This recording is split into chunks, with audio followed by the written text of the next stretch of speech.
இயல் 7 துணைப்பாடம் வினோத அரசன். பாடம் அறிமுகம். எண்ணம், செயல் மற்றும் காரியத்தின் பிடிவாதமே கோமாளித்தனம் எனப்படும்.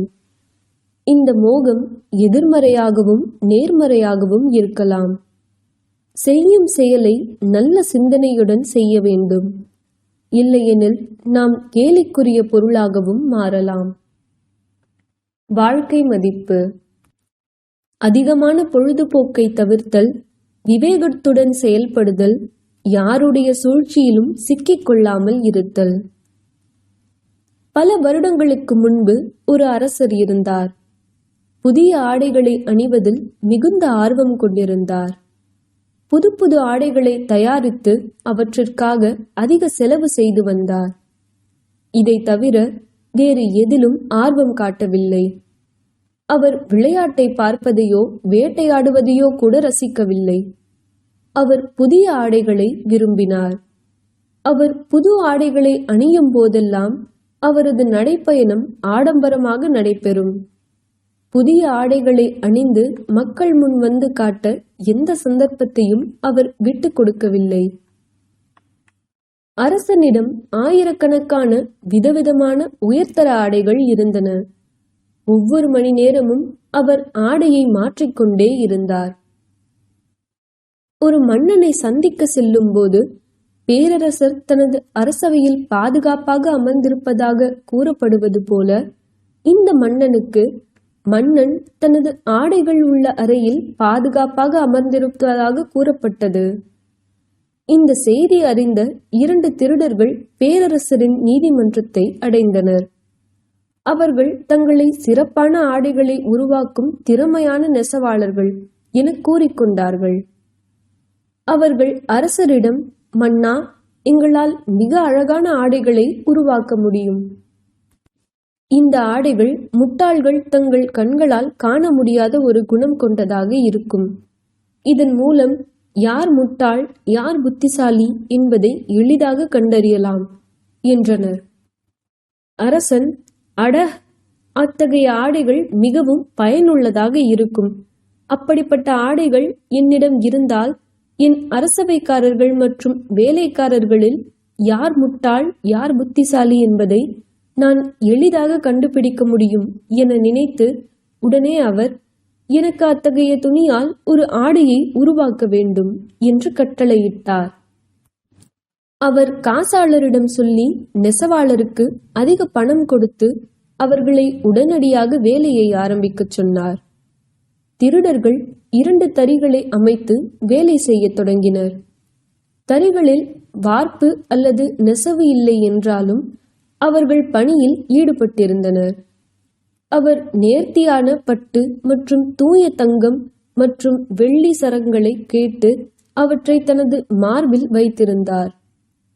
இரவு முழுவதும் காலியான தறிகளில் அமர்ந்து தறி நெய்வது போல ஏமாற்றிக் கொண்டிருந்தார்கள்.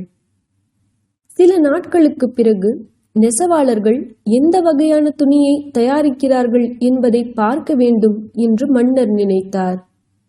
ஆனால் தான் ஒரு முட்டாள் என்று நிரூபித்து விடுவார்களோ என்பதை மீண்டும் மீண்டும் நினைத்து பதற்றமடைந்தார். முதலில் வேறு ஒருவரை அனுப்ப முடிவு செய்தார். சக்கரவர்த்தி அற்புதமான துணிகளை உருவாக்குகிறார் என்பதை இப்போது நகரமெங்கும் உள்ளவர்கள் அறிந்து கொண்டனர். முட்டாள்கள் யார் என்று தெரிந்து கொள்வதற்காக ஆடைகள் தயாராகும் வரை அனைவரும் ஆவலுடன் காத்திருந்தனர். பேரரசர் தனது மூத்த அமைச்சரை இந்த வேலைக்கு தேர்ந்தெடுத்தார். ஏனெனில் அவர் புத்திசாலியாகவும் புரிந்து கொள்ளக்கூடியவராகவும் இருந்தார். ஒரு நாள் மூத்த அமைச்சர் அந்த திருடர்கள் வேலை செய்யும் வீட்டிற்கு சென்றார். இருவரும் மிக விரைவாக வேலை செய்வதை அவர் கண்டார். ஆனால் இருவரின் தறிகளும் காலியாக இருந்தன. அவர்களை கண்டித்து, ஏய், என்ன நடக்கிறது? இந்த தறிகளில் ஒரு நூலை கூட என்னால் பார்க்க முடியவில்லை. அந்த நெசவாளர், மூத்த அமைச்சரே, அருகில் வந்து பாருங்கள், பாருங்கள், கலைப்பட்டு எப்படி இருக்கிறது என்று பாருங்கள்.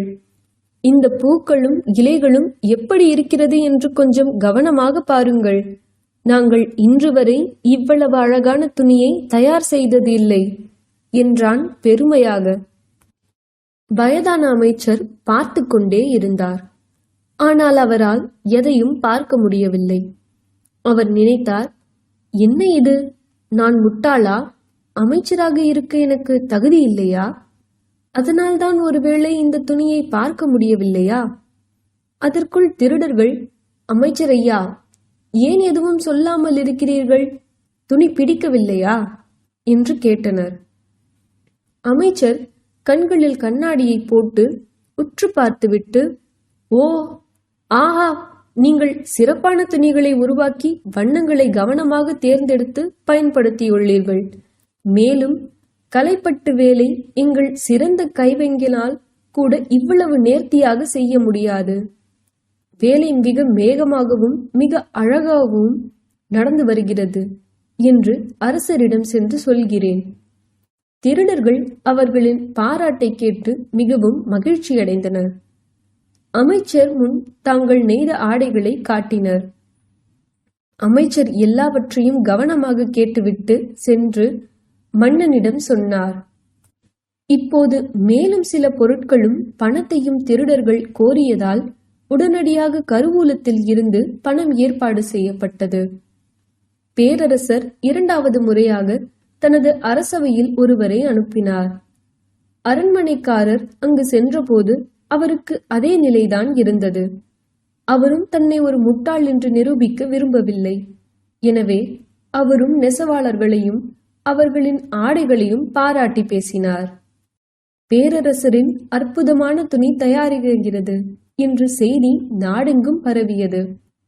இப்பொழுது ஒரு நாள் சக்கரவர்த்தி தனது அமைச்சருடன் சில அரசவை உறுப்பினர்களையும் அழைத்துக் கொண்டு ஆடைகளை பார்க்கச் சென்றார். மறுபுறம் பேரரசரே இங்கு பார்வையிட வருகிறார் என்பதை நெசவாளர்கள் அறிந்ததும் அவர்கள் தங்கள் வேலையை விரைவாக செய்தனர். வழியெங்கும் அமைச்சரும் அரசவையினரும் அந்த துணியை மன்னனின் முன் புகழ்ந்து கொண்டே இருந்தனர். மன்னன் அங்கு சென்றதும் அவரால் தன் கண்களையே நம்ப முடியவில்லை. என்ன இது? ஏன் துணியை பார்க்க முடியவில்லை? நான் ஒரு முட்டாளா? அரசனாக இருக்க தகுதியற்றவனா என்று மனதுக்குள் நினைத்து கொண்டார். உடனே அவர், ஆஹா, துணி நன்றாக இருக்கிறது. எனக்கு இத்தகைய வேலைப்பாடு மிகவும் பிடித்திருக்கிறது. பேரரசர் இவ்வாறு ஆடைகளை பாராட்டிய போது விரைவில் இரு திருடர்களும் உலகின் மிகப்பெரிய நெசவாளர்களாகவும் கைவினைஞர்களாகவும் ஏற்றுக்கொள்ளப்பட்டனர்.